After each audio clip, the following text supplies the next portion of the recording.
Hey, yo, and welcome back to the Boston Sports Brothers podcast, fully loaded show this evening of bros. And we have a very, very special guest. It is Clem from Barstool Sports making his long awaited return. As we were talking pre show, poor Clem has joined us now after a Philly Eagles Super Bowl win, and now the Patriots marching on to the AFC Championship game. So we torture Clem a little bit, but we have a lot of good things to get into with him. First and foremost, Clem, how you doing? Great to see you. Doing good. I agreed to this date like a month ago, and I think at that point, the Mets were in the midst of purging everyone's favorite players from the team. The Giants were scraping the bottom of the barrel and like winning meaningless games yet again. And the Knicks were like on their way to the NBA Cup, and now everything's flipped. I'm happy with the Mets and the Giants, and the Knicks are currently being compared to the 2025 Mets by our fans right now. So things are not good, but not bad. So I take that as a Mets, Knicks, Giants fan. But I am happy for you boys, as I was saying. Philadelphia, I don't get down with that. But unlike a lot of New York fans, nothing but love for New England. Again, I love Bill Belichick. The man took my team to 2 Super Bowls. Then he lost 2 Super Bowls to my team. So all four of the Giants Super Bowls that I've experienced were partially thanks to Bill Belichick in a crazy way. Look So at that, Erky.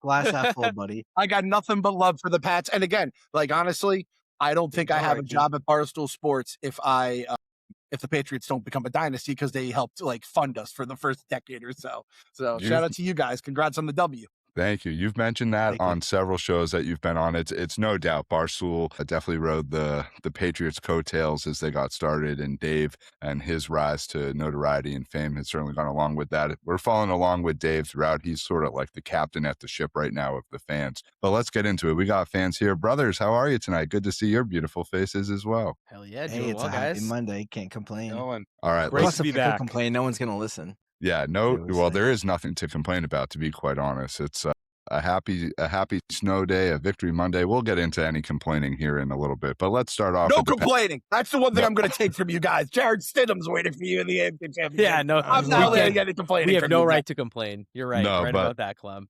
All right, J Matt, let's get rocking and rolling here. Pats take care of business in a slop fest at Gillette in the snow. 28-16 win against the Texans. March on to Denver for the AFC Championship game. J Matt, set the table. We'll go around the horn, get everyone's takes. We'll talk about football as a whole on the weekend. Without further ado, J Matt, the baton is yours, buddy. So I have a ear-to-ear smile on my face right now, because the only thing that is standing in the way of the Patriots and a Super Bowl 60 appearance is Jarrett Stidham and the Broncos defense and Mile High. That is really what is standing in your way. It's absolutely insane. But we'll get to that. We have to talk about the game against the Houston Texans first. That slop fest that you alluded to, Plotty. A win's a win, and a win is a win. Is that, and who we got? Wait, what is it? All we need, or all We what all is we it? got, We we all all we we need. Well, all we need, all we got. So great.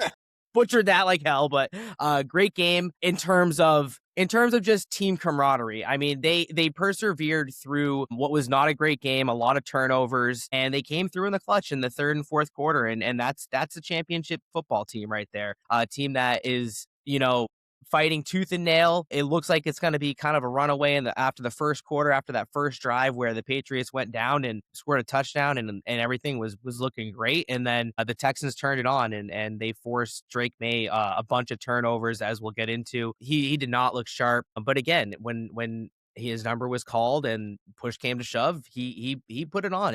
And that throw to Booty, as we all know, was just absolute dime. Booty, I mean, you have to give props to Booty too for coming out with that one-handed, a beautiful catch too. But it's just it's basically what this whole year has been. Everyone's gonna continue to talk about the schedule and whatnot, and this team is just gonna say screw you, and they're gonna go on and they're gonna do what they need to do. They're on a mission. They're looking for a Super Bowl now, which is absolutely insane to say, but I think this team is kind of destined right now. I think the cards are falling in their favor, and you have to be really, really grateful for the path that they have right now. So I'll open up the floor to you guys if you want to get into particulars, but absolute slop fest of a game, but we'll take it. But we're moving on to the AFC Championship game. Can't be happier than that. You really can't be. Yeah, the one thing that I wanted to talk about that we kind of talked about moving into the game was, what is this Houston front seven going to look like? Will Anderson, Danielle Hunter, El Shahir, Christian Harris, toe. They're Game records. formidable. They are absolutely insane as far as a front seven goes. And despite the fact that Will Campbell got absolutely just exposed, they were able to overcome that, and they were able to actually make something of it and win the game. With that being said, moving on to Denver, it's a very identical pass rush kind of a thing where, like Josh, like you said, it doesn't matter where we are. The further we get into the playoffs, the better pass rushing defenses we're going to see. So really, in my eyes, it was, again, like we talked about, it was a slick field, so the conditions were shit. We were still able to run the ball decently. Passing was kind of sporadic and all over the place, but it was really a turnover fest for the most part, with the Texans defense kind of keeping them in the game, and a Booty kind of coming away with that touchdown to kind of seal the deal. But really, I think what we really need to talk about is just, that left side for Drake May, and, the upcoming pass rush that we're going to face, because it's only going to get better, if not, similar. Yeah. I don't know if you can get Gabe. better than the Texans. I mean, the Texans, I think, were arguably the best defense, and the Broncos are right there behind them. Statistically, Denver has a better front seven than Houston does this year. So I don't know. Those ends on that line are I did crazy. my research, and statistically, by the numbers, Denver is slightly better. Not a lot. Well, It's slightly. funny. It's funny you say that, because I'm looking at the numbers right now, and it shows Houston being number 1 and Texas and Denver being number 2. But either way, I think it just further cements the point that regardless of whatever happens, the Patriots are going to have to go through and play some great defenses in order to make the Super Bowl. Right? They already took care of what they did against the Texans. They have a formidable opponent on the other side of the ball coming up against the Broncos with that defense. I don't want to hear anything about who they played and the opponents that they played, because whoever comes out of the NFC as well, whether it's the Rams or the Seahawks, they also have a nasty defense. So it'll be interesting to see where this team ends on up. Gabe, jump in, buddy. Yeah, I mean, Sammy, to your point, like, don't you think that the Patriots were sick of hearing about Houston's defense all week long? And look what their defense did. They forced 5 turnovers. Marcus Jones, I got to give him his credit. He had that interception for a touchdown that put the Patriots back ahead early in the first half. And, Marcus Jones continues to be that X factor for this team. He is returning punts, giving the Patriots good field position. He's making big plays on defense. And I'm wondering now if moving forward, the Patriots are going to use him on offense as a little bit of a trickery type situation. And we've seen it before, and I would love to see it again, to be honest. Clem, did you get a chance to tune in? What were your takeaways from the game, and certainly the Pats, or any of the football that you may have seen throughout the weekend? I watched it with my dad. I watched the Sun. Actually, no, I think I just watched the Pats game with my dad, actually. He goes to bed even earlier than I do, so he missed the Chicago game altogether, But, all right, I'm not going to get upset about the schedule. I think that's a little overblown. I honestly was like, tomorrow we're going to find out that CJ Stroud had surgery, because he looked so bad. Like player is so bad for so long, and then the day the season ends, like, oh, he's going in for surgery. I was like, what's wrong with this guy? And I don't know if he's just regressed, if he's hurt, or if the Pats had just the perfect game plan for him. But whatever it was just hard to watch, because I think it could have been a really fun game if he just showed up. To be honest, I think Texans fans were more scared of when they had the ball than when you guys had the ball for a while there, because it felt like it was just all the big plays were happening when he gave you guys the ball. I had Drake May in fantasy, loved him. He's an absolute delight on so many levels. I love that he always is looking downfield first, and then he works his way back. You don't see that, especially with young quarterbacks. And the fact he already does that, yeah, there's a lot of love with the Pats, and Vrabel's awesome. I just wish we could have gotten more out of the Texans, but again, that's their problem. You guys don't have to apologize for anything. I think CJ Stroud, I think the reason why he had a tough game was I think he was missing his right tackle, actually. Sorry, Trent Brown, who was probably, I thought maybe was going to play. I think everyone thought he was going to at least give it a go. So I think that played a key factor. But I think also they lost their left tackle too, I think earlier in the season too. So they were really decimated on the line. And the Chargers the week prior was also decimated on the lines. I think the Broncos, they do have a good line. So I think that they're going to hold up. In this game, the whole Jared Stidham thing, we have to get into it. Who knows? Like, the kid could be good. I have no freaking clue. I do not want That's to what Nick overlook Foles them. said. Yeah, everyone's comparing Nick Foles. It's not the Fuck same that at all. guy. It's not the same. Nick Foles actually played Fuck before that guy. Fuck Nick before, Foles, I'm with you. but He's I agree. still salty. But Jared Stidham has 4 career starts, but like, the kid could be pretty good. I just, it's a tough ask for him to come out and play after not playing all year to come against this Patriots team, who I also want to point out had 14 pass deflections, which I looked up earlier today, which is actually insane. That's a crazy stat to me. So I think they're going to be very aggressive, and I think you're going to see more of the same against Jared Stidham, because who knows what he is. So I think the defense is going to be ball hawking. Also, at the same time, with you touched on a couple of their guys being out later, early in the game. Dalton Schultz goes out, which is a big loss for them. And later on, earlier in the game, you didn't even have Nico Collins. Right away, you had Christian Gonzalez didn't have to worry about covering Nico Collins. So he covered pretty much anyone that was on the right-hand side, and the right-hand side was just completely taken away from CJ Stroud. So he was kind of forced to look either dead center or left. And that, I think, was a really big impact. Again, who knows what it's going to look like moving into Denver, because every game has its own particularities, its own little niches, its own little, hurdles that you need to get over in the game. But overall, I just kind of wanted to touch on that just a little bit, because I thought that was really important to talk about Christian Gonzalez's impact. The defense was fantastic. Go ahead, Eric. No, I was going to say, Sammy, I think it's important to talk about the injuries, though. Like, Nico Collins not playing, he is a bona fide number one, not only number one on that team, but he's a top 10 receiver in the league. So not having him there is a huge loss for CJ Stroud. And, maybe CJ Stroud doesn't look as lost as he did on Sunday if Nico Collins is there. And on the flip side, not looking ahead to next week, but I kind of feel a little bit cheated that we're not playing against Bo Nix. And just because it's going to continue this narrative of, the Patriots get, an opponent that is always, schedule. Up to par, right? And listen, Stidham could be great, but we know Bo Nix has led 13 game-winning drives this season, and dude has just got a record of being a winner. I wanted to see us go up against that guy, because that is, I think, a great measuring stick for, hey, are we good enough to win the Super Bowl? And I think we're robbed of that, unfortunately. And that's who the Denver Broncos are. Yeah, you're robbed of it for sure. It's going to be a dogfight in Denver. I want to wrap up a few things from the game that was yesterday, though, and then let's talk about the whole weekend in terms of the football. Drake May wasn't that great. He had a lot of fumbles. Now, we talked about the line, but he's got to protect the ball.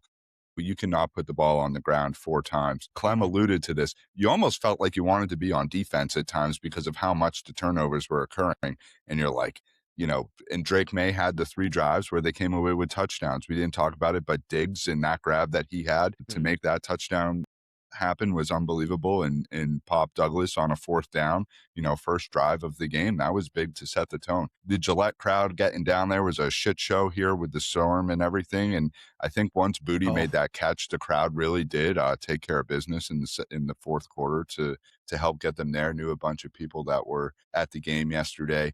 Mondre Stevenson continues to be a huge factor for this team, and they went to that running game. Even though they didn't get points, that drive that they started at their own 2-yard line in the 4th quarter and milked the clock for about 6-7 minutes there was huge. And it just, it doesn't, at this point, who cares how they win? Who cares how they get there? Just find a way to win in Denver on Sunday, and you're looking at a Super Bowl matchup. And let's sort of shift gears, talk about the other games, because you're going to have Seattle, who just absolutely steamrolled San Fran, and you're going to have the Rams, who pulled off a overtime win in a insane game in Chicago. And on the other side of the coin, we've already talked about Denver. So, Clem, I want to start with you. Just your takeaways from the weekend as a whole from football, things that stood out to you from any of the games, and what you may be looking forward to next Sunday with the championship games. I mean, I kind of had, I thought San Francisco had run their course, but then that stupid, when I saw Drew Lock taking warmups with the ones, I was like, all right, I got to pick the Niners here, just because I had to live the Drew Lock experience with the Giants last year personally.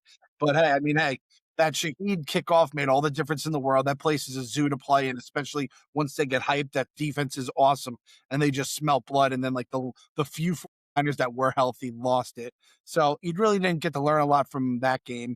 the Rams they didn't understand the game plan. They didn't really try to run on the Bears at all. When they did, they were pretty successful. I feel like it's a Seattle's NFC to lose right now. And then you guys are going to get it. Even if you guys face an absolute beast of a team like Seattle, everyone's just going to talk about Sam Darnold and the ghost and this and that. So it's just another thing for the Patriots to have to deal with. But again, I don't feel bad for you guys at all. By the way, Jarrett Stidham, I remember I think Sean Payton signed him in day one free agency when he got hired there, because I think he knew he was the kind of guy he wanted for his system. And Sean Payton, that's a real coach right there, obviously. So I do feel like that's a good thing for Broncos fans trying to talk themselves into it, even though it sucks what happened to Bo Nix. But yeah, the NFC, I don't know, I just came away wanting more out of the Rams. But then again, if the Rams, that front four gets pressure on Darnold, the ghost could come back. That's the one. I've had him in fantasy, so I've watched a lot of him the last 2 years. And even with the Vikings, we remember those last 2 games of the season last year when it all fell apart. It was the same kind of thing. Just taking a beating and then just making bad plays left and right. So I don't know. I don't love it's like, do you take the Stafford and Puka and company and McVay, or are you going with defense and everything else? Home field advantage, we'll say. Love it. The floor is open, fellas. Anyone want to jump in on any of the other games this weekend and what they're looking ahead to next week? Big E, you stood up there. Yeah, I think I just want to talk about what I'm looking forward to for next week. And I think it's this. Obviously, we're excited about the Pats game. I'm excited about the NFC Championship game. It was the best game of the year on Thursday Night Football a couple weeks ago before the end of the season with Seattle and Los Angeles Rams, where there was that crazy 2-point conversion Overtime, with the backward pass. 2 of them. Yeah, I can't ever remember a Thursday night game with 2 division opponents being that cool, being that insane. Yeah. So I don't want to say I'm overhyped for this game, but I'm extremely excited to see what's going to end up happening, because I think whoever wins this game, indisputable best team in the NFC and probably is the favorite in the Super Bowl. Undoubtedly. Anybody else want to jump in? I think we haven't mentioned this about Buffalo. No, I want to talk about Buffalo. That controversial interception was, I personally think it was a catch. I don't know what really is a catch anymore. I have no idea. But I think there just needs to be some consistency. And I think, did they look at that play? I don't even think they looked at it, right? Which I think was crazy. I think they kind of just went. Did they or did they not? I don't think they did. The NFL did they I don't know. It had to be confirmed. I think it did, because all turnovers have to be looked at. But still, it's just, I don't know. I feel I don't feel bad for the Bills, because I never can feel bad. But I don't know, man. They that was their game. That was their game to win. It really was, and they kind of blew it. And Josh Allen, man, that guy just as good as he is, he can't come through when it's really that time to come through in the clutch. And I just don't know if he'll ever have it with Buffalo. And I don't know I don't know if firing McDermott was the right move, honestly. I think that was a little bit of a crazy call, in my opinion. How does Bean get promoted to become the VP of operations? Yeah, when that dude has only drafted 2 Pro Bowlers over the last 5 or 6 years. But McVay loses that game and gets fired. Riddle me that. I just don't understand. Yeah, I don't get it either. McDermott should still be there, in my opinion. Undoubtedly. Gabe, Kraz, any final football thoughts from the weekend? I just love me some Josh Allen tears. I mean, I was eating that shit up. Give me more of that. And then you get McDermott getting fired, and I don't know what direction that team is going. And I mean, they obviously still have some great talent. And whenever you have Josh Allen as your quarterback, you're potentially going far. But potentially, man, I just love seeing that team cry after they talk so much shit all season long. There's nothing better. It is truly unbelievable that the Patriots are back in the AFC Championship game. I was thinking about this earlier. We've done 70-something episodes of the show. This is the furthest the team has gotten as we've been doing the show in the playoffs. We started right after the Celtics won the championship. So it's a magical ride. You can tell everyone around this part of the region, especially today, being out and about, Patriots hats on, Patriots gear, a little bit more of a smile on everybody. Nobody's flipping you off on the road right now. Everyone just seems to be in a little bit of a better mood, given the holiday helps a little bit too, I'm sure, just a little bit. Yeah. for I sure. got a question for you boys. Who are you rooting for in the NFC Championship? If, say, you guys make the Super Bowl and you get to choose the team that you get to face there. And hey, if you don't want to jinx it, I can completely understand. But like, obviously, I'd say Seattle has like the defense, whereas the Rams have the quarterback and the coach that have won before together. And Puka's probably the best offensive player on both sides. Seattle. Seattle. I think it comes down to the Yeah. coach and the quarterback a lot, especially in the Super Bowl. And I think Yeah. that, like you said, Clem, I think Been there, done that.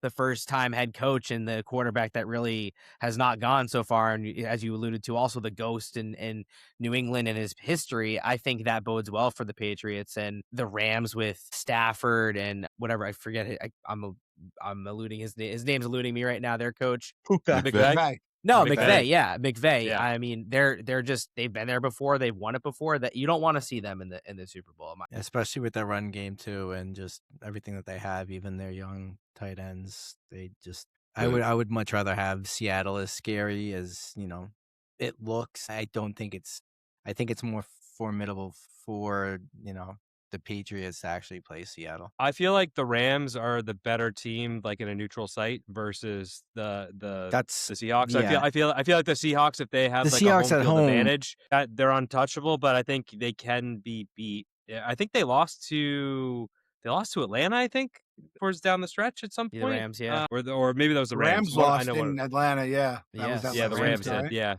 Yeah. So I think at the end of the day, I don't That's think it's. pumped up crowd noise, fake crowd noise. I'll take Seattle, but I don't really think that either team is going to be an easy test. I think they're both very, very tough. Yeah, Rams, the NFC Seahawks, has Falcons. Clem. Those are all the teams that you guys beat in that second half of Brady. Those are the Clem. So- going on. So the thing Wow. is, and Yeah. Clem mentioned this, if we do get to the Super Bowl, either of the teams that we play it's going to be a rematch of a Super Bowl that we've had previously, which is unbelievable. Now, I think that the league absolutely wants the Patriots and the Rams to be in the Super Yes. Bowl. And the reason being is then you have your top two MVP candidates going toe to toe. Yeah. A team that's been there, done that versus this up and coming team that nobody really expected. It is almost a flashback to 2001, if you will, where Yeah, you I have was this thinking team about that's that. loaded offensively greatest versus a turf on team that earth. nobody really thought that would be there. And if the Patriots were to pull something off, imagine Aurora Borealis going out there to kick a game-winning field goal against Wow. Just them. like Vinatieri did. Well, you say that, but the league should want the Patriots in the Super Bowl for this straight fact. Every single time the Patriots have been there, except for the Super Bowl against the Bears and the Packers in the 90s and the 80s, have come down to the last possession. So they've all been one possession games. And for the league, you want that Super Bowl to be competitive and tight. You want people to be glued till the end. And with the Patriots, no matter who's at the helm, that tends to be the story. Rams might be in the same boat because they had the tackle at the 1 yard line against the Titans. Obviously, you guys with Vinatieri. Then that slop fest of a game where it was like a low scoring game. And I don't know if they've been in, back in the day if they made it, but those three games in particular stand out. So yeah, that's the McVay is the face of the coaching, right? Drake May is like the young up and comer, and that matchup of the MVPs. I didn't think about that. That could be a lot of fun.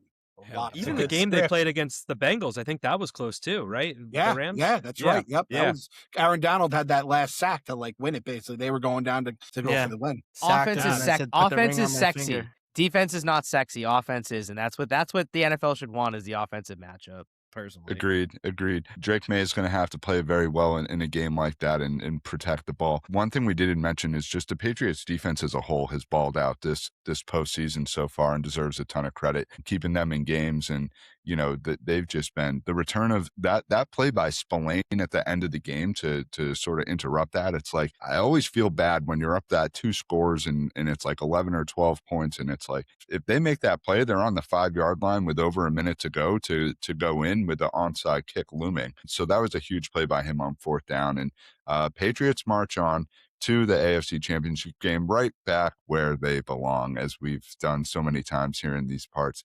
A game that has just kicked off. We'll do a recap video on socials for this. Is the college football national championship, Indiana versus Miami. Indiana heavily favored. Clem, I got to ask you this because it was absolute cinema across the social media sphere last week with Mincy going out to Arizona and the Tate following him around. Just inside Barstool, was there any chatter? What was sort of that like? Because me and I think all of us, we talked a little bit last week, that felt like the old Barstool, like going way back in time. And that's what really sort of captivated us. Yeah, I mean, we are along for the ride with you guys. That's the best part about working here is we're following everything just like everybody else, except sometimes you just happen to work with some of these idiots. And I include myself as one of those idiots. I'm not throwing stones here by any means. And I mean, that's the thing about Mincy. It's like, what does Mincy do? He does this, does this, he's just an idiot. And then he just gives you gold and then more gold and then gold of stuff you couldn't even fathom. And then 3 days later, there's more gold found on Biz's windowsill. Like it just never stops with that guy. And now you have Tate going back there, and God knows what Danny Boy Kane and whatever's going to happen tonight. And when Portnoy made that deal with the devil, you guys get a lot of that with all the Boston championships, but then you just get content out of places where in a million years you never think you get it. And he found one in Ben Mintz, his golden goose. I don't know how to explain it, but it was like, I honestly, I bet against Ole Miss because I said, there's no way we're going to top this weekend. Like, I couldn't see Mincy going to the national championship. I think it almost had to end tragically, but then all the other stuff was going to happen. I couldn't see another weekend where it got even better. And, I blame it on the football gods, whatever it is, whatever Portnoy did to get that horseshoe up his butt, it rang yet again. He said it, OG Barstool stuff right there for sure. Undoubtedly. Fellas, any takes on the college football playoff taking place tonight? Otherwise, we can keep the train moving along. I mean, it's a crazy good game. I think, no one expected Miami to be there, but looking back at, their roster, they're full of blue chippers, a lot of 4 and 5 star recruits. And Indiana is the team that kind of came out of nowhere last year and had just been a wagon. So I think Indiana is definitely the favorite, but don't discount Miami. Miami's got that chip that they've had on their shoulder all postseason, and they have been impressive from their first game in the playoffs all the way through. So I'm certainly not going to count them out. And, I think of any college football program, they have produced some of the best pros as well. So, the stars are going to be out and in force for Miami tonight. Yeah, just Undoubtedly not a gonna big be a Carson good Beck game. Go ahead, fan. Gabe. Michael, I'm just excited to see how much of an ass Michael Irving makes of himself on the sideline. Don't ask him for tickets, though. Don't ask him for tickets. I don't know if you guys saw that. He put an Instagram post the other day being like, I can't get you in. I can't help you. Like, you're on your own. All right, Michael. Google it. Carson Beck looks like a young Tom Petty. Okay. Give it a Google. You're not Give it a wrong. Google. Carson Beck also hasn't gone to class in 2 years, apparently. I love that. Someone asked him Wonderful. he was like, I graduated 2 years ago. The life of a quarterback in the NIL era is just unbelievable. He's It got to might be be the making. best That was in me sports. at URI. That's right. You stuck around for a 2 little years extra older longer than down- everybody else. Just down fucking in hanging Narragansett. By around, the way- lingering. Did you guys know Malik on the other side of it? My buddy was telling me Malachi Tony, he graduated high school early. So he's like 17 or something right now. I was like, when is this guy eligible for the draft? And it's like, he's like a super freshman right now. Like, he's barely even a real freshman. And I'm like, this guy is a freak in nature. Obviously, was it Jeremiah Smith on Ohio State? That guy is like Megatron. But this guy is like the second best receiver I've seen in college football. He is electric. So I don't know what'll happen tonight, but I can't wait to see that guy. Every time he's on the screen, you kind of just lose your breath. Even though I get Kadarius Toney like flashbacks because he kind of has a little bit of the same moves with the same last name, and I heard they are not related. So he might have a future in the NFL, unlike his fake brother. Love it. Yeah, it's going to be a great game. We'll recap that on the socials. All right, we talked a lot of football here, and we have the fantastic Clem with us. And one of the best things about Clem and what he does as Barstool is, Clem, I think of you as like the ultimate utility guy. No matter what show you're on, no matter what program I tune into, you always are making it better. You're always sort of talking about all different kinds of things. So let's sort of do that. The Clem Talk segment, if you will. Biggie, let's kick things off with Clem Talk. Yeah, let's talk a little things here, Clem. I think one thing that I would love to get on into here is obviously there's been a big move that's been made by the Giants, and I think it's the hire of the cycle with John Harbaugh being let go or parting of ways, whatever they did with Baltimore. And he kind of got this offer that kind of, we got this percolation. It was going to happen with the Giants. Then there was a little bit of a delay, but finally got over the hump. What are your thoughts on the hire with Harbaugh and kind of the future going forwards with the Giants? I mean, as a Giants fan going into the hiring cycle, and when he still hadn't he was still with Baltimore. I stayed up for that Steelers-Ravens game, which was an unbelievable game. I probably would have called it an early night, not thinking it was going to be as exciting as it was. But I said, you know what? I got to watch this because there's a chance either Harbaugh or Tomlin's going to be let go, and maybe they'll come and save our lives, basically. Both of them. I watched it, and obviously I saw Tyler Loop essentially put John Harbaugh into our lap. It felt like as soon as Harbaugh got fired, I felt like I was in a playoff game as a fan. And it was like you're getting all the good news and how he likes the Giants like him. Chris Mara is flying there, but then it's like you have a big turnover in the playoffs, and that was like the Dolphins fired McDaniel. The owner will spend whatever. He loves the Harbaughs. You think then the Packers were maybe going to make a play if they fired LaFleur. So you're just on pins and needles for weeks or days, and it's like a playoff game. At least you have 3 hours of hell, and you guys know what it's like, the good, the bad, and the ugly of it all. And then when it finally was over, quote unquote, and the reports had come out that they had signed him, and then it took like another day or two, and everyone's freaking out, at least in Giants Twitter. I don't know how much that spread to like just regular people outside of the Giants. But you know what? In the end, what he did is exactly what we needed him to do. Not only did he take the job, but he basically was like, all this stupid stuff you guys have in the front office, because they have family members and nephews and nepotism all in like the like top of the org chart. He's basically like, that's not going to happen. We're going to do it like a modern NFL team does. I imagine it's the way Vrabel has it. It's the way he had it in Baltimore, where the coach reports to the owner, the GM reports to the owner, and it's a different power structure. And because of that, along with just being a good coach that hires good coordinators, puts together great staffs, builds around the talent he has, not just his vision, but he builds based on what he has in front of him. It's exactly what we needed, guys. Ever since that Super Bowl 46, at this point, that's like a distant memory for you guys. That's like our last great moment as a franchise.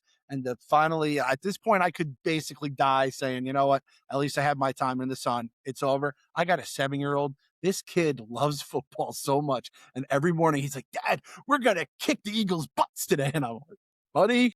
He's like, we're gonna kill the Bills, and I'm like, oh, this poor kid has. And then the next morning, he's like, I'm so mad, I can't believe we lost 43. It's like, yeah, bud, like we are just not a good team. But he has so I just told him, I said, after we hired Harbaugh, I go, listen, but we got a new coach. He was the Ravens coach, and I said, I think they're going to be good again, and they'll be good like almost every year, and he's going to actually get to be like a fan of like a real football team that's just not like LOL Giants. And not only do you lose, but you lose in like hilarious fashion and all these stupid stories. You have the Joe Judge 3rd and 10 from his own 3-yard line running quarterback sneaks, medium Pepsis, all these stupid stories coming out. I think John Harbaugh, who was, I think, the only guy who was like a get out of football hell card for free. I think he was the only guy that was like that for us. Basically, add water and you have a franchise. So it was him. And if you didn't get him, I think there was big question marks with everyone. Maybe you get lucky, maybe you don't. But I think the biggest thing is, I don't know if any of those hires would have put the Mara's feet to the fire and say, make the changes that have to be made. And he did it. I think. So we'll see. Or maybe in a year, you guys will be laughing at me on the show all over again as the Patriots go for back-to-back Super Bowls. I don't think so. I think you guys are in a really interesting position. I think you guys are almost similar to where the Patriots were last year, where you had a rookie quarterback that came in and showed some flashes. You have some decent talent on offense with Scatabo and Neighbors, who both suffered, injuries that are both great players. And you have a pretty good front seven. I mean, that's a pretty good recipe for just adding a little bit of talent on the margins to the rest of the team for them to make a little bit of a run and be competitive in the NFC East next year. So I'm certainly not going to count out the Giants, especially with Harbaugh as coach. Obviously, the rest of the division is challenging, but all they got to do is just be competitive, and they got a chance. Yeah, I mean, I saw the Bucs put us at 8.5 wins for next year. I'm like, I haven't seen that number in a very long time, and that doesn't mean anything in the long run, but it means that at least they're taking notice of it. And you guys are truly the blueprint. A coach that has his system and demands like excellence out of his players, and the second-year quarterback. We have the left tackle too. Like, we have a lot of pieces in place. It wasn't an appealing job for a lot of reasons, even with all the ridiculousness over the last few years. So we'll see. You go in feeling good, but until you see it, and I'm sure you guys were in the same boat last year. You felt good about it, but until you actually see it on the field, you're not going to believe it's happening till it's happening. I can even tell you after week 3 this year, I wasn't feeling great. So, it takes its time. It takes its time. Dude, that Raiders game still doesn't make sense. The way both teams played at the end of the year, you look back, you're like, what happened that game. Geno Smith didn't look that good the entire season. I still don't know Anomaly. what No happened. Christian Gonzalez. That's why. That's right. Yep. So Yeah, I'm that's going to everything. transition us to some slightly nicer weather as far as sports go and kind of talk a little bit about the Mets. Stephen Cohen, smoke with the Vatican and kind of shifting to Bo Bichette. So what are your thoughts on the? So to be completely honest, I hate the Yankees probably just as much as you do, being a Sox fan. So obligatory need to root for the Mets. So Fuck like the what's Yankees. yeah, exactly. So what Bichette, I love Bichette. I wasn't too keen on his health status because he's, iffy. But what's your take on what the Mets have done this offseason? And I personally think Soto's going to have a breakout year. That obviously any player going into their first year of a huge contract like that has a lot of pressure, and you typically see, the excellence kind of shine out in that second year, although Soto, it did his typical stuff that first year. Yeah, I mean, he ended up becoming a beast, but it did take like some adjustment. And there is something weird about Mets fans where we very rarely have good things happen to us. But when we do, we don't know how to react. And they usually just, and not everyone, but a lot of fans, like when Beltran signed here, he dealt with a lot of crap. And Piazza was awesome when they traded for him the first few months, but he didn't have like a hit with runners in scoring position. He batted like 360, but just the luck of baseball. He didn't have like an RBI with the runners, and it was something silly. And the same thing happened with Soto in the beginning, and then by the end. So yeah, I'm kind of expecting that second year bump. I didn't think about that. So shout out for you for bringing that up. That definitely got me hyped for the season. Yeah, Bo Bichette, like, we were all like, oh, this Tucker thing would be cool if it worked out. Like Kyle Tucker, like, why not? He's the number one free agent. I never thought it would happen. And then when the Dodgers signed him, I was like, all right, that's a bummer. Like, I wasn't like heartbroken or anything. It just would have been cool. And at this point, the Dodgers is just like another drop in the bucket for them. So I can't even get upset about that. And I don't even, and with the Dodgers, and I don't know if you can agree with me on this. I feel like whenever they add a player like that, that's a star player coming from another team, I don't know, it just messes with the mojo somehow for me. I don't feel like that player is, as good as they had been previously. I mean, Friedman, obviously proves me wrong. Shohei Ohtani's on a different planet from everyone else, but Teoscar Hernandez wasn't as great as he was before. Just it's weird to see them throw, what is it, $60 million a year, I think, for 4 years at him. Outrageous or however numbers many for it Kyle is. Tucker. Fake numbers, That's man. It's just fucking insane. The reality is that, and I give the Mets credit because at least Steve Cohen, he doesn't do it all the time, but he'll open up the wallet when it's needed to go get a big free agent. I mean, $60 million on here Tucker. they've done things to trade for players, but we haven't. John Henry just doesn't do that. So, the Dodgers are in a league of their own when it comes to that. But everyone's talking about a potential stoppage in baseball. They're after breaking this season. baseball. The CBA is going to change very soon. Yeah, but the Yankees did this for meeting. 80 fucking years or whatever it was. And it's good to have a villain in baseball, but you're not going to create any sort of salary cap structure. The players aren't going to agree to that. Not when your top players are making $60-70 million a year. Now they might be getting it in 2052, but that's something that has to end. Like, you got to pay the fucking that could people all now. change. No more and Bobby if that Bonilla. changes, then that changes how you have to play the game. They need a Or the salary market. floor. They need to make sure some of these teams that are just like, in the middle, like, I feel like the Pirates, I always think of the Pirates. They never spend any money. I feel bad for their fans. Their fans just like, they live in mediocrity. Well, that's Pittsburgh for you. It's the truth, and they always say open up the books. If you guys want the cap, open up your books. They never want to open up the books for some reason, those teams, and because they like to just make their money, and no one wants to be competitive. And it's funny because there is something about the Mets, and granted, I know it's like they're a punching bag, but everyone's like, oh, LOL Mets, Steve Cohen, he's ruining baseball. It's like, dude, we're just trying to keep up with the Dodgers at this point, man. And they're the ones winning the World Series. And John Henry, thanks for getting this all started by giving away Mookie Betts for peanuts, you jerk. So that's where it all started. Here we are. At some point, I'm just telling myself at some point, like, even Dave Roberts won't be able to smooth over, like, they're just taking away positions from these guys. At some point, they're not going to have like rotation spots for like, and they're going to run out of spots on the field, or the prospects are all going to be blocked. They'll probably just trade them for like other superstars. But at some point, like, it has to give. And my buddy was like, oh my God, they're going to win 125 games now. I said, let them go 162-0. I don't care. All that matters is get to the playoffs, and you just got to win 3 of 5 Right. or 4 of 7. That's all you have to do. And everyone we're like, oh, the Dodgers are going to win. The Dodgers almost lost in the World Series twice and like 5 different times in Game 7 they could have lost, right? Like it was that close. So I can't really get bent out of shape. I don't know about you guys, but as I've gotten older, especially, and as baseball's kind of fallen off, I'm just in my little Mets bubble. I really just care about what the Mets are doing on a daily basis and like the teams in our division, if they're winning or losing, just because that's the standings. I don't really care if the Dodgers go on a 30-game winning streak. It means nothing to me. Playoff seeding isn't that big of a deal. Just get my team to the playoffs. I don't have enough time or like attention span to pay attention to all these other games. That's all I care about. And in the playoffs, if I have to go against an all-star team, go against an all-star team. Baseball is the dumbest sport on earth, and we treat it like it's a fair game. It's not fair. It makes no sense, and you can beat a team like that. The goddamn Blue Jays almost did it last year. The Dodgers were down 2-0 against the Padres the year before. These World Series were not just, they didn't just sweep everyone on their way to the World Series. So I think they can be toppled, but it's only getting harder the more moves they make. I mean, if they get Scooble, at some point you're just like making a mockery of the game, even if you don't win. It's just like, what are we doing here? No, I agree. I do agree on that. We will see. Absolutely. Gabe, get us with the next. Clem, I got to bring it back to football real quick, but this time with a little bit of a Barstool spin on it. One of my favorite Barstool moments is when Dave Portnoy got kicked out of the stadium. I think it was it Atlanta? No, it was the Rams game. Second The Rams. It was the Rams game because it was such a bad game. There was nothing else to talk went dead about. weight. So everyone talked about Dave. Yeah, when he went dead. He went dead weight. When security tries He to went take him dead out, weight. he Just just how goes there- dead weight. That's Limp one of my noodle. favorite Barstool Just how Goodell moments. drew it up. Just how Goodell drew it up. Fake Clem, mustache. is there any Barstool affiliates that will be going out to Santa Clara? Do you have any information for us bros here? I mean, yeah, so we have the dozen. I'll be going out to San Francisco, not for the game, but the Super Bowl week or whatever. I'll be out there for the dozen. We're going to have our dozen tournament. So I believe it's my team. So Dave's out there, me and Eddie.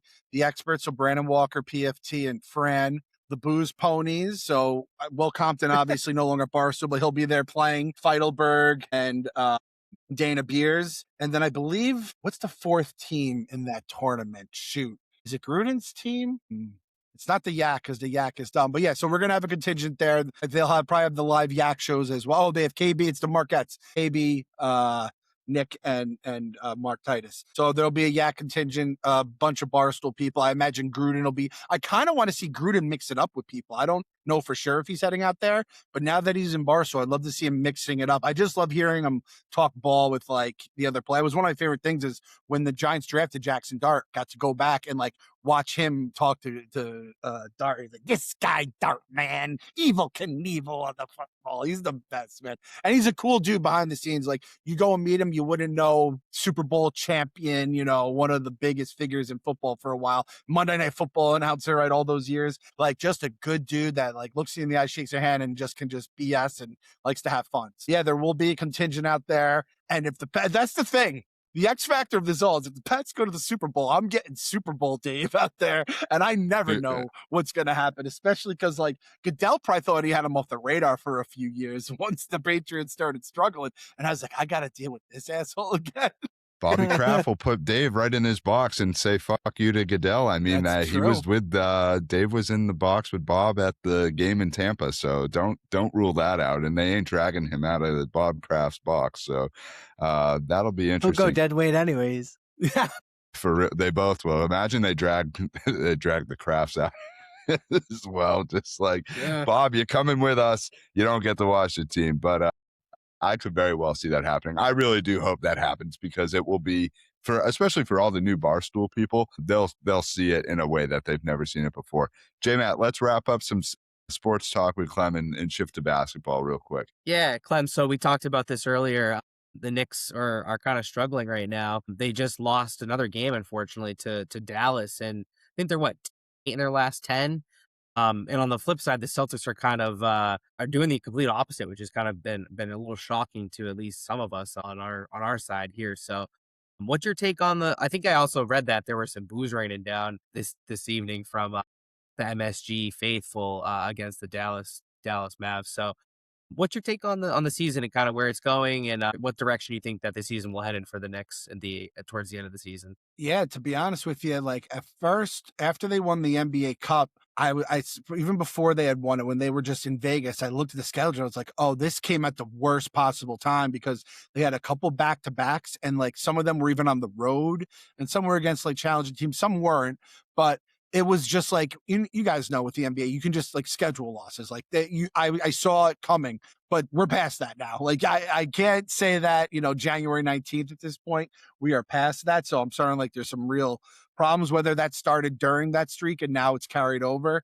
It feels like if there's going to be a player involved, it does feel like Cat is a lot of the negative energy is going towards him. Now, he's always been like a lightning rod towards people, whether it's Draymond talking trash, Embiid had a thing with him for a while. But yeah, it's bad right now. And we've all been saying, us Knicks fans are huffing the copium, being like, if you look, the Thunder have lost, this game and that game, and the Rockets have lost this game. And you look around the league and everyone's 5-5 in their last 10, and everyone's just struggling. But there's something rotten. It's when you're in a room and you're like, no. There's something actually rotting in this room. There's a dead mouse on the wall. I don't know what it is. There is something rotten right now at the Knicks. I don't like it. I don't know what it is. I don't know. Everyone's blaming the coach again. They're blaming Cat. Everyone, if there was a player you had an axe to grind, you'll just start grinding it right now. And no player on our team is perfect. That's for sure. And then like the Celtics, you're like, this team just punted on the season, it looked like, and now they're passing us in the standings with Tatum about to come back. It looks like. Hurricane Hugo. I mean, I saw him the first preseason game and I'm like, oh, this guy or I don't know if it was the preseason or like early in the season. I'm like, oh, this guy's just making the most out of the few minutes he'll get this year. And I saw he's like plus minus is through the roof. So yeah, it's a cause for concern. I wish I could tell you the problem. I know the Giannis whispers have feel like that doesn't help matters. I don't know if that's doing it at this point. I don't know if that trade will ever become possible, whether it's this year or next. At this point, if you're going to do it, though, just do it. Like, I don't care. This team is becoming very unwatchable. And when you're being mentioned by New York fans as the 2025 Mets of basketball, that is an experience. I just finished living in baseball. I do not want to live that experience ever again. It was the worst. So it's bad. I don't have an exact issue, but a root cause. But Jalen Brunson was in the huddle tonight pleading with his guys to get it together. The coaches let him hash it out, and they were losing by 18. And by halftime, they were losing by 28. So there's no life rafts coming for us right now. So we have Brooklyn next game. They lose to Brooklyn. That's when it's like 5-alarm blaze, and you just pray the All-Star break gets here. That's the only thing I think that can save us. And I'm sure you guys have had this with your teams. When your team's hot before the All-Star break, you don't want it to get there so they can keep riding. Right now, I wish the All-Star break was tomorrow. So we need this right now. Very bad. It'll be here soon. And I think the All-Star break for us, I think we've been looking forward to that because that's sort of the time in terms of when we've talked about Tatum potentially returning. You saw him mouth, I think everybody did on the socials, saying, I'm ready down in Miami, and then posting a workout video today. So I think that's coming soon. We'll talk a little bit more about that in just a little bit. Clem, we want to wrap things up. We really appreciate you joining us. It's always great to talk all different things with you, as we mentioned off the top, and want to end here. I'm a loyal listener to My Mom's Basement. Hear you and Robbie on the ones and twos talking all things. I really just tuned in to the Stranger Things recap, and so I thought that was excellent work by you guys. But wanted to ask, what sort of shows are you recapping over the course of the year? Anything that you're looking forward to from a content standpoint in 2026 in terms of shows or movies that are coming out? I think we're all looking forward to that Mando movie. So what's going on in My Mom's Basement in the future? Yeah, so we got what is it called? I said it last night. I was like, I'm never gonna remember this name. A Night of the Seven Kingdoms. So Game of Thrones spinoff started last night. It was good. I didn't know this was coming out on the 18th until like a week ago. And someone's like, oh, by the way, you're gonna watch? I was like, of course. When is it? I was like, they're like, next week. I was like, why are you launching that on the best NFL Sunday of the year? Everyone's hyped up that weekend. But you know what? They did it. It's a 10 p.m. show. As an old man, I don't like that either. It was a fun show. We're going to recap that every week. So it's only 6 30-minute episodes. Should be easy peasy. I'm not really looking for, what is it? Wonder Man's coming out for Marvel. They're going to drop that all at once. We'll recap that. But it's a big movie year. The Mando movie, Doomsday at the end of the year. Dune's coming out. We got a whole bunch of stuff, rolling in. I feel like the TV shows have kind of taken a little bit of the backseat because Disney Plus, I think, just overextended themselves for a few years, to be honest. So the Thrones show being back was great. Obviously, you started off the year with Stranger Things, which was awesome, even though it's been very divisive with, I think, the younger people don't like it, but the older people were happy the way everything wrapped up. So yeah, we got a whole bunch of stuff. My Mom's Basement. Robbie just launched a new show with Clemmer called Super Critics, where they're going through every superhero movie of all time and going to give their opinions on it, which I think is the craziest thing I've ever heard in my life, because they started with Batman 1966. So they're going like movies from the 60s and 70s, Superman and stuff. And I'm like, yo, call me when you get to like the 90s at least, guys. I am not going near that stuff. So that'll be a big hit with, like, I feel like the RAs of the world. RA, I feel like he loves your old school Superman movies. So stuff like that'll be good for him. So yeah, a lot of exciting stuff coming up in the basement this year for sure. Personally excited to hear your take on the Odyssey when that comes on out later this summer. Yes. I know you and Robbie are going to be all over that one.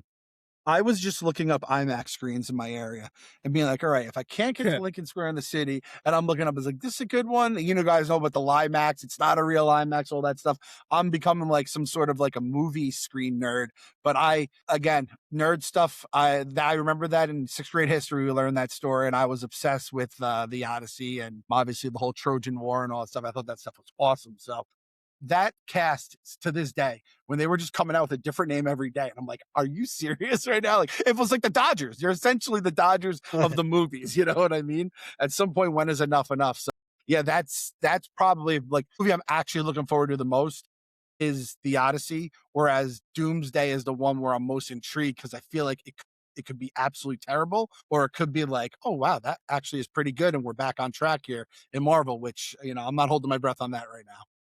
Well, and Doomsday is an interesting one too, because I don't know if you heard, but Robert Downey Jr. was with Timothy Chalamet recently, and they're coming out on the same day. So they have now deemed it Doomsday. It is Doomsday. So everyone get your popcorn ready, get your double feature. It's going to be quite the day. It's the successor to Barbenheimer. I will be there. I did Barbenheimer with Robbie and my boy KFC, and I will be doing it again for Doomsday. I think we're going to leave the girls home for this one, though, because the girls are into Barbie. They're not going to be into Doomsday and Dune, I don't think, as much. So I will be there for sure, though. Excellent. I was going to say, if Clem can't find a IMAX screen in his area, we got to have him up and go over to the Jordan's Furniture. Now that's an IMAX screen over there. So that's can go through the Mardi Gras, and only the real people know. Clem, there's this crazy furniture store here that does all stupid shit. Swedish. This is a real thing. I'm looking it up right now. Jordan's Furniture IMAX. Yeah, this is a real place. Yeah. They got multiple screens. His name is Jordan. On Google, his name is not Jordan, and it's Elliot. It's we're gonna go down too big of a rabbit hole right now. Clem, let the audience know where they can find you on the socials, and we'll let you get out. Sure thing. At the Clem Report, if any socials, I think that's my handle on all of them.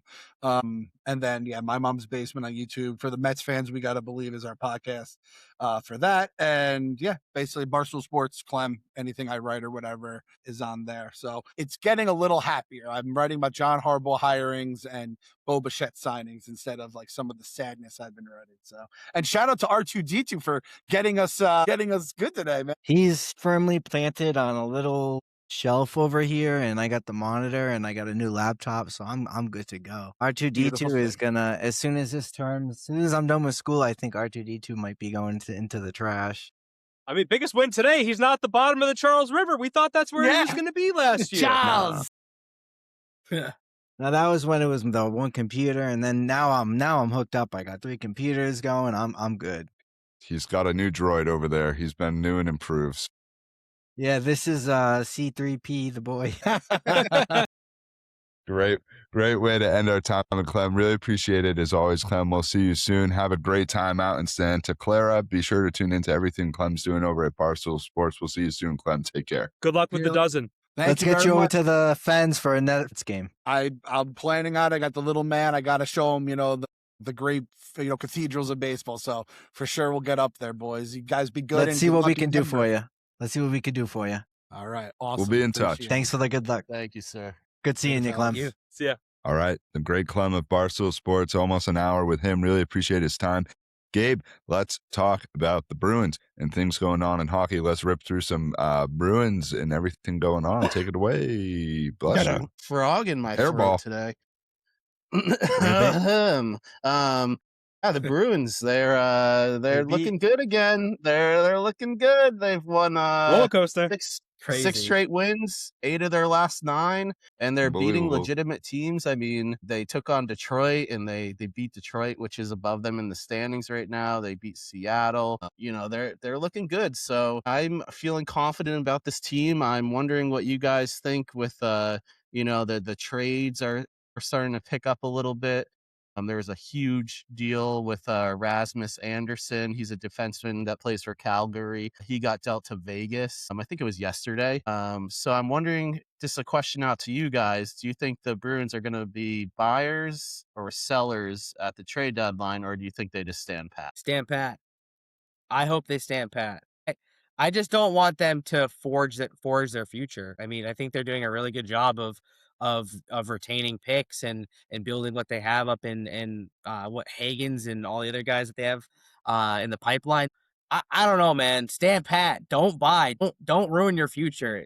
Hold the door. Yeah, exactly. Hold the door. Things could look bright, and the team's playing well. No, I agree. Like, just keep, I don't keep watch it too rolling. much hockey, Keep but it rolling. you didn't expect this out of the team. You're getting a little bit more than you would have expected out Don't of the buy. team. So don't mess with what you got. Buy, but don't. We need a devil's advocate. Don't sell any first round picks, and don't sell any second round picks. But if you want to buy with those restrictions. I'm totally cool with that. Are you buying in on this team though? You really think that they can go far? I don't know. I feel like that's what I'm saying.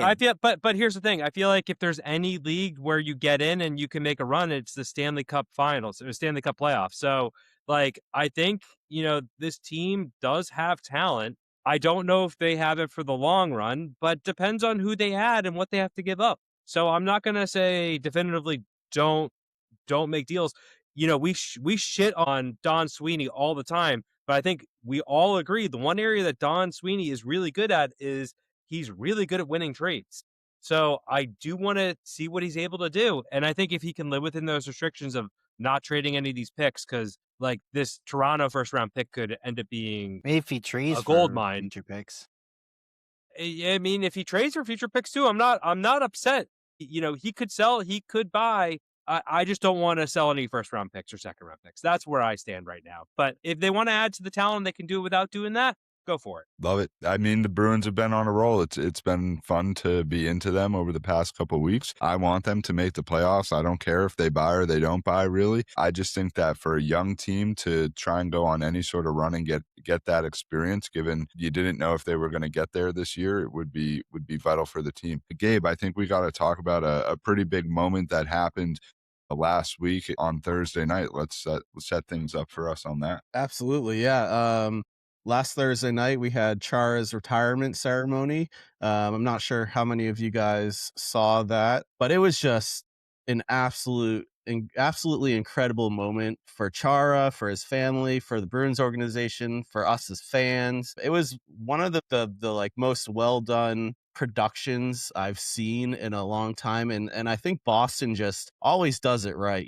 Whether it's at Fenway Park, the Garden, they're always just nailing the ceremonies. And I mean, from the start, they rolled out the gold carpet. Bruins is they always do that. They always put on a great ceremony. I mean, all the old his old teammates were there. It was just a special moment. It was, as I like to say, Bruins porn. Gabe, I like to think of like what you were saying in the text thread. It was making you hungry for another cup. It was like this bring back of all these emotions and all these things that we went through with Chara. And I think at the end of the day, yeah, obviously super proud to celebrate him.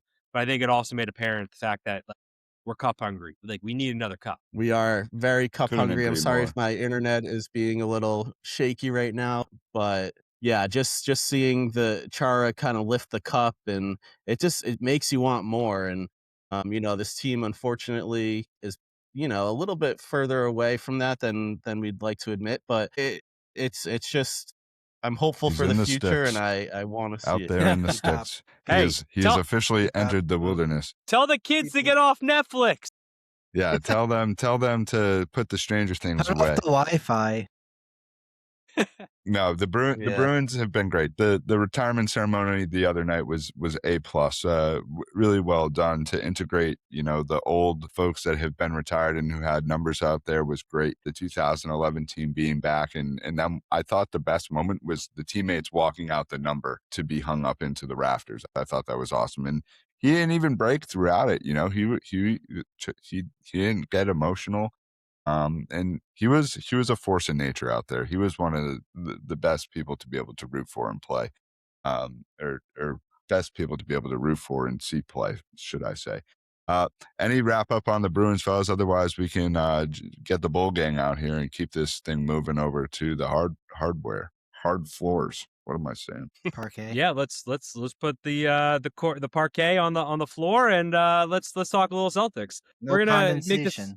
We're going to make this a little bit brief just because we got a few other things to chat about. But just the week that was for the Celtics, they went 2-1. They had a last-second loss against the Indiana Pacers. And I want to talk a little bit about this game because, Jalen Brown and Joe Mazzulla were both really hot after the game for an illegal screen that was not called. So I like how the Celtics are going after the refs and being pretty blatant about everything, especially how Jalen Brown has just been, at a certain point, he's been getting no respect and he's been going on out and he's basically saying like, hey, this is what's going on. I'm not getting the calls. I deserve to start getting these calls because I am a superstar.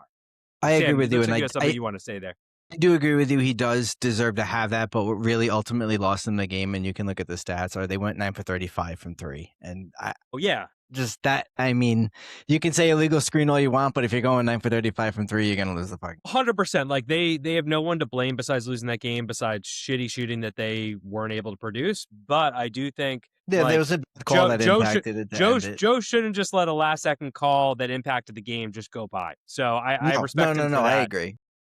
And yeah, you want to what like Clem was saying, like there are all these teams that are having these scheduled losses. Unfortunately, this is one that we had, but I think the great news is they flipped it around with the next two wins. We had a win against Miami where Anthony Simons, the microwave, just went off and single-handedly brought the Celtics back, coming back and getting that win. And then the one that caps it off is the win against the Atlanta Hawks, which was never in question. They had 81 points in first half. Jalen Brown had 29 points in the first half and ended up with 41 points in less than 30 minutes. I think there have been like 36 occurrences of that in NBA history, like just an absolute domination. And Sam Hauser was 7 of 8 from 3, I think in the first half. He was just absolutely pouring it on, ended up with, I think like 20, 26, 27 points for the game. Overall, great week for the team, but I think let's cap it off with, Tatum mouthing in Miami, hey, I'm ready. And then having a 1-hour workout session that was viewed by the media today on Monday. And lastly, and this is the most important, huge shout out to our guy, Jalen Brown, for being named a starter for the Eastern Conference All-Star team. Something that I was a little nervous where I didn't think it was going to happen just because I didn't think he was going to get his due, but extremely happy and proud of this guy for being named an all-star starter after the season that he's been having. So congratulations, Jalen Brown. Excited to see what you're going to continue to do throughout the rest of the year. Well-deserved. Celtics, holding pace here, number 2 seed in the East. You got Tatum coming back. This team is playing great ball without him, and they could go on a run. They could very well, be the team that comes out of the East in a weak East this year. So it's unbelievable the fact that you got the Pats going to the AFC Championship. You got us talking about Celtics and deep playoff runs. We got the Bruins trying to get into the playoffs and make some noise. And I think we gotta end here in a team that was in the playoffs last year with an early exit, but has finally done something in the free agent market, and the wallet has been opened up a little bit, Kraz. Yeah, okay, you're shaking your can like you need some coins put in it. Why don't you tell us what happened with the Red Sox? It's on the side of the road over there. Splash. Heyman coming. They made a splash. Splash. There's a pulse. We've got a pulse. There's a deal that's been made. So, I did a little breaking interview thing on it for the socials, but really just to talk about it. I mean, the guy is about as consistent can be. For 7 seasons, he's 53-37 with a 3.38 ERA, 1.27 WHIP, 26.7 games started. Last season, he went 12-8 with a 3.2 ERA. Obviously, if you look at 53-37 and 12-8, kind of reminiscent. 157 pitches, innings pitched, 151 Ks, 1.22 WHIP. Again, very reminiscent of what he's done throughout the 7th season over his career. And then again, he pitched 26 games. What I really want to talk about is he's going to fit really great behind Crochet and then in front of Sonny Gray and Johan Oviedo. Not only that, but we have Peyton Toll, Connor Lee Early. We have, I believe, Cutter Crawford. We have Tanner Houck. Patrick Sandoval. We have a surplus of pitching, and that I think is really what's going to make or break this team. I know people want a big bat. I know people want that big name. I get it. I understand it. But really, when you look at it, like, it's not, we're in a much better situation than we are last year, boys. Yes, we signed Alex Bregman, but you also have to realize Roman Anthony was, he was down in AAA. We didn't really know what we were going to get from him. And then he comes up later in the season. He gets injured and he still finished his top 3 in Rookie of the Year. So, I mean, you want to put a lot of pressure on the kid's shoulders, but I expect this kid to perform, and I expect him to perform really well. We replaced Alex Bregman with Wilson Contreras. The good thing about not signing Alex Bregman is that now that allows us to be able to have that plethora of outfielders kind of circulate and run through. And it's not where we have a bunch of people that, can hit sitting on the bench, because we do have a lot of bats. We have Carlos Narvaez. He's a good hitter. He's young. We have Wilyer Abreu. He won I believe, the Venezuelan run derby. We have Marcelo Meyer. He's no joke either. Christian Campbell's put on some weight. I expect him to hit as well. Cedon Rafaela, he's your JBJ. He's your Gold Glover. He's going to be your 9 hitter. He's going to be really streaky. There's going to be months where, there's going to be a month where he's hot. It's going to be a month where he's cold. Good comparison, Sam. But the thing is like, okay, we can add another bat, but what is that other bat going to do? Like, the thing is I give them credit for getting Contreras and improving the roster. At this point, the reason for getting another bat is the unknown of what you might get from these young guys, and can they stay healthy throughout the course of the season. Mayer went down and you needed him, and Anthony was out. So it's like, if they're healthy, yeah, this team could be really good. And these prospects that people have been talking about for a really long time are maybe this new wave of a Bogarts, Mookie, Evers sort of deal. Is Roman Anthony, Marcelo Mayer, and Christian Campbell, that sort of thing. And if that's the case, then absolutely, Sam. But given the fact that they went and got the pitching, they're going to have a stellar rotation this year, that's for sure. Any day that you show up to go watch a game at Fenway Park, you're going to see a good pitcher take them out. And so that's going to be a fun thing when it comes to this season. Any final takes on the Red Sox, fellas? Any final takes on anything we've talked about from the sports perspective? You're here. Kind of, sort of, sure. Right. Here and clear. Basically, the only thing I wanted to say is I think with the Ranger Suarez signing, is Uncle E approved. I think it just allows the Red Sox to look for a bat in other ways. There, I think. Am I faltering? Yeah, a little bit. Basically, but Ray Suarez, Uncle E's guy. Yeah, he's Uncle Lee approved. I think it opens up a little bit. You could trade Bayo. You could trade one of the young prospects. Allows you to trade potentially to get a big bat in the lineup. Yeah, so that outfielder. You have a lot more options now.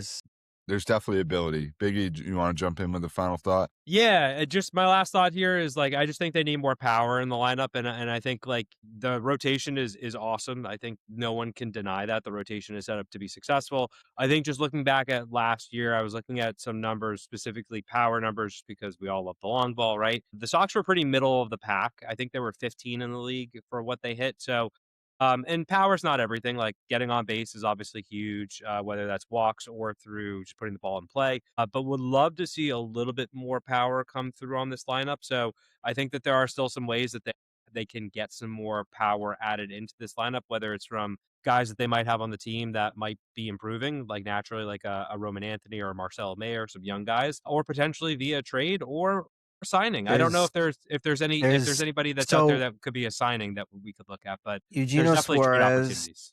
Eugenio Suarez is a good opportunity for us. And then watch out. I've been hearing a lot, but like, a lot of the Red Sox Reddit people, anytime anyone puts out anything that the Red Sox are interested in someone, that the top comment's always like, oh yeah, they're interested. So, it's tough with the Red Sox, but I've been hearing a lot about Isaac Paredes, and he's an infielder. I believe he's like a shortstop, second baseman, right-handed hitter. He is a pull-happy right-handed hitter. All of his home runs are to left field, so they would go clear over the monster. So that would be your impact bat, not a big name, but he's a guy that would give you 25 to 30 home runs at Fenway guaranteed. It's funny. I don't think like it has to be a big name. I go back to like, and this is, I'm going back into yesteryear for us, but going back to like the early 2000s, I think of someone like a Bill Miller. Like he was not like a big name when you think about all the stars that they had on that team, but that dude came up, hit for power, hit on both sides of the plate as well. Like, I don't care who it is. It does not need to be a superstar. I just want a little bit more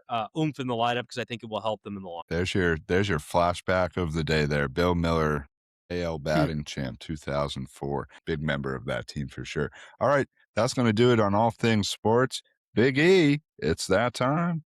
After a quick hiatus for a little trip down to sunny Florida, I am ready to talk about the things that, that excite me and the things that disappoint me. And the things that disappoint me, they're smelly, they're terrible. They make me go, yo, like, get out of here. I hate those things.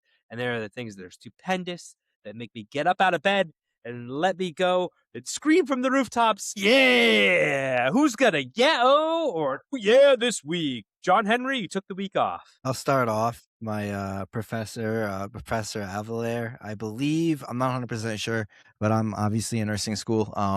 One of my professors, I think she has season tickets with her husband.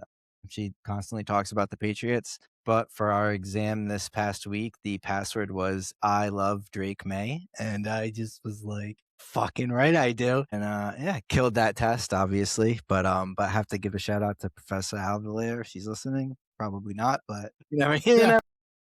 All right, Professor Avalere, thank you so much. Hopefully you get an A, Krez. All right, who's got the next? I'll take it if no one else is going to take it. We got an oh yeah this week. And I think we all got to appreciate that one-handed catch that Kayshon Boutte took in.